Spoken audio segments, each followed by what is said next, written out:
que você achou desse resultado? Enfim, o São Paulo completa 4 gols, isso preocupa.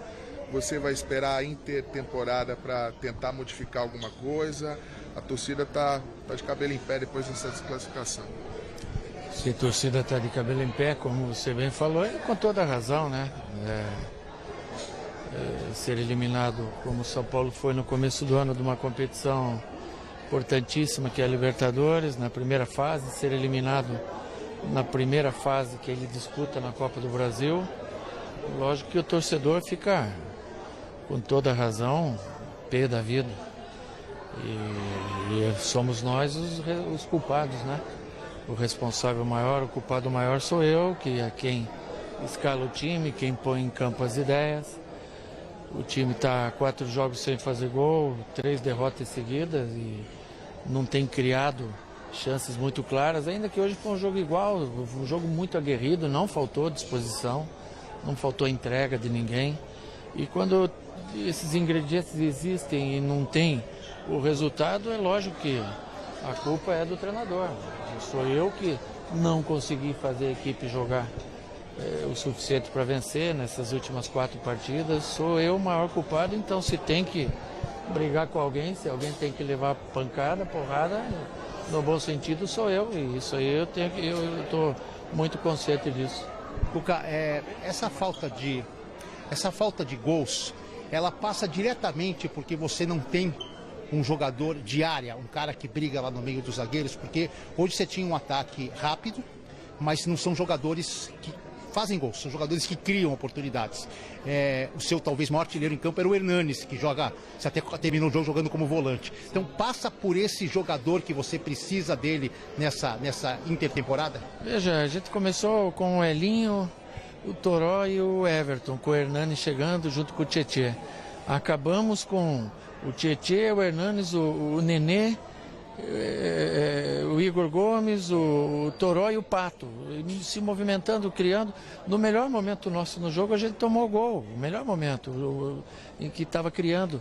Eu seria leviano agora dizer que é porque falta isso ou aquilo. A culpa maior é minha. Eu que não estou conseguindo fazer o São Paulo ganhar os jogos e a responsabilidade é minha. Cuca, diante dessa responsabilidade que você chama para si, como é que você imagina qual é o seu principal papel, não sei se tático, não sei se em termos de motivação, a partir dessa semana, para motivar um elenco que você sabe que vai ser muito cobrado por um ano que ainda falta um mês para o fim do primeiro semestre e o São Paulo só tem o Brasileiro? Sim, o time foi motivado hoje, o time jogou com inspiração, jogou, não fez um mau jogo. É que nós estávamos atrás e o Bahia é encaixado. É difícil fazer gol no time do Bahia. Também tem uma marcação muito forte, uma saída de jogo rápida. É exemplo do Corinthians. Então, o que é motivar? Chegar lá e falar palavra bonita para motivar? Tem que trabalhar. A única coisa que tem é trabalhar. Agora, eles são isentos da culpa da derrota, das derrotas. A responsabilidade é minha aqui. Já tornei, falei uma vez, 2, falar a terceira, que não estou conseguindo fazer o time vencer os jogos. Agora, Cuca, quando você assumiu, o São Paulo vinha numa crescente. Ali no Campeonato Paulista, todo mundo se empolgou com a molecada. Você já identificou o que fez o time cair de produção de novo? São 9 jogadores que chegaram, foram as contusões do Lisieiro e outros. Você já identificou isso? É uma série de fatores, né? Mas o que eu falar aqui agora vai servir de desculpinha, então não adianta vir aqui falar, o Lisieiro machucou, o Luan machucou, o Antony está na seleção e tinha que ir para a seleção, não adianta ficar em brabo, porque se ele está hoje aqui e a gente é eliminado, ele perdendo a chance de ir para a seleção, ele ia entrar em parafuso, ele ia perder a chance da vida dele de se tornar um grande jogador, coisa que a seleção vai poder dar. Nós fizemos o que é certo no futebol. Se os outros não fizeram, aí é problema deles, né? Não adianta também culpar a diretoria. Eu, quando me perguntaram sobre isso, eu fui favorável. Eu não sei se ele está aqui, se eu teria ganho o jogo, se ele teria feito uma diferença a ponto de ganhar o jogo. Acho que não. Acho que, num geral, o Bahia foi melhor nas 2 partidas. Pouca coisa, mas foi suficiente para passar. Você tem agora, até o final do ano, 32 jogos, uma única competição. E você já tinha até nos dito lá no CT que o elenco já era grande. Você acredita que esse elenco vai diminuir até para você trabalhar? E nessa diminuição a gente pode incluir que você aguarda para poder colocar em prática na intertemporada 1, 2, sei lá, 3 reforços? Você precisa disso? É difícil, né? As coisas, eu não quero passar responsabilidade para ninguém de nada que está acontecendo. Tudo que eu vier falar aqui, teria muita coisa para falar, eu estaria tirando o peso meu e passando para os outros, e eu não vou fazer isso. Então, vamos com calma, vamos saber administrar tudo isso e assumir essa responsabilidade. Se eu fosse torcedor, eu ia estar louco da vida também, ia reclamar de todas as formas. Se eu fosse um diretor, eu ia também estar brabo com o comando, porque o comando não está fazendo o time ganhar.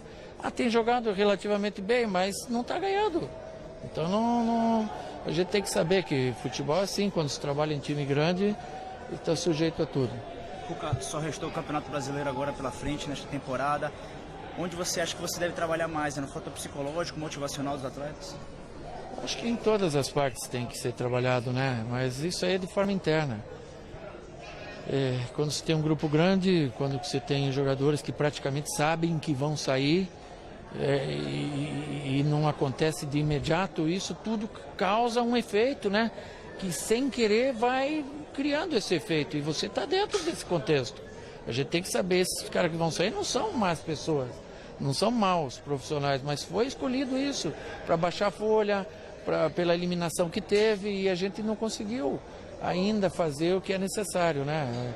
Não vou dizer que com a saída desses caras vão melhorar, mas com a saída deles e a chegada de alguns outros, que a gente tem carência em alguma posição, tende a melhorar.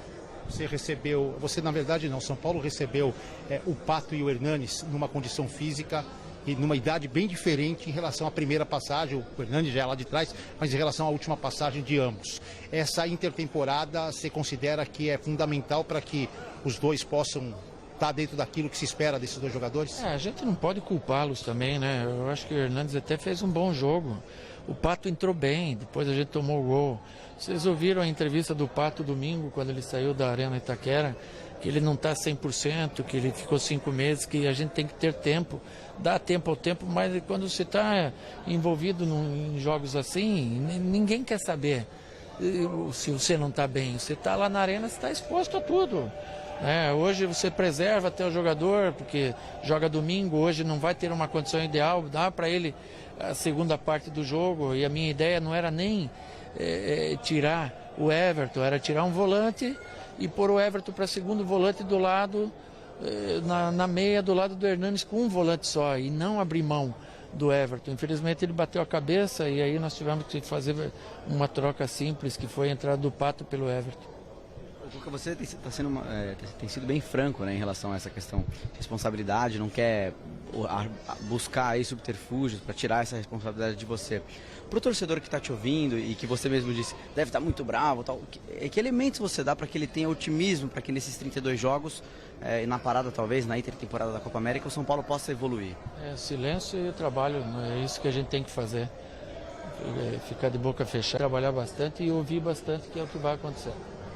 Muito bem, legal. Muito bem. William, tá aí então. Não muda alguma coisa no planejamento do São Paulo no decorrer da temporada? Alguma reformulação, principalmente entre os jogadores? Não muda nada. Continuamos bastante confiantes, estamos chateados, tristes, obviamente, né? Logo que eu cheguei, teve a pergunta, né, se classificasse, se mudar alguma coisa antes do jogo mesmo, nada. Quer dizer, estávamos em 2 competições, uma eliminatória e a outra é uma competição de continuidade, e a gente vai continuar acreditando nisso. Sabemos que o time se entregou hoje, se entregou bastante, e a gente tem que reconhecer também o valor do Bahia. Fez um baita do jogo. Lá, aqui, sem dúvida nenhuma, é um dos melhores sistemas defensivos do brasileiro hoje, do futebol brasileiro hoje. Um time que entrou um grande potencial de se defender e tentou de várias formas. Se não deu certo, é porque ainda tem o que melhorar. Vamos só aperfeiçoar, né, uma coisa aqui, outra ali, mas confiamos muito no Cuca, na comissão técnica, e acreditamos que vão fazer um grande brasileiro aí, chegar e lutando para o título brasileiro. Aí, o ano passado o time já ficou, desde agosto, com uma competição só, que foi o Brasileiro, que é pouco. Até no aspecto financeiro para o São Paulo, não só de competição. Esse ano foi mais prematuro ainda. A partir do final de maio, serão 6 meses com uma única competição.